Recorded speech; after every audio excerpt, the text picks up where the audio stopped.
उद्यापासून राज्य विधिमंडळाच्या पावसाळी अधिवेशनाला सुरुवात होणार आहे। 30 जून ते 18 जुलै या कालावधीत हे पावसाळी अधिवेशन पार पडेल।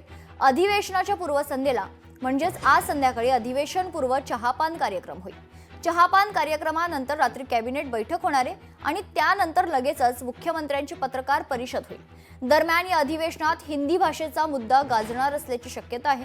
सध्याचं वातावरण पाहता सत्ताधारी आणि विरोधकांमध्ये यावरून खडाजंगी होण्याची शक्यता वर्तवली जाते। यासह यंदाच्या पावसाळी अधिवेशनात कोणते मुद्दे गाजू शकतात यावर नजर टाकूयात ग्राफिक्सच्या माध्यमातून। तर शाळांमध्ये पहिलीपासून हिंदी सक्तीचा मुद्दा,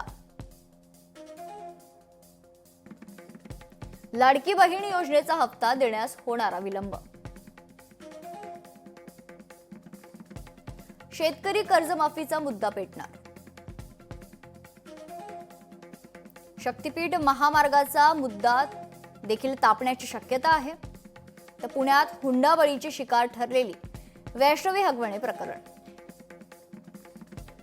राज्यातील ढासळलेल्या कायदा सुव्यवस्थेवरून जाब विचारणार, इंद्रायणी नदीवरील पूल कोसळून झालेली दुर्घटना, 11वी प्रवेशाचा सध्या सुरू असलेला जो गोंधळ आहे हा देखील मुद्दा गाजण्याची शक्यता आहे। तर धुळे गेस्ट हाऊस मध्ये सापडलेली 1,84,00,000 रुपयांची रोकड प्रकरण,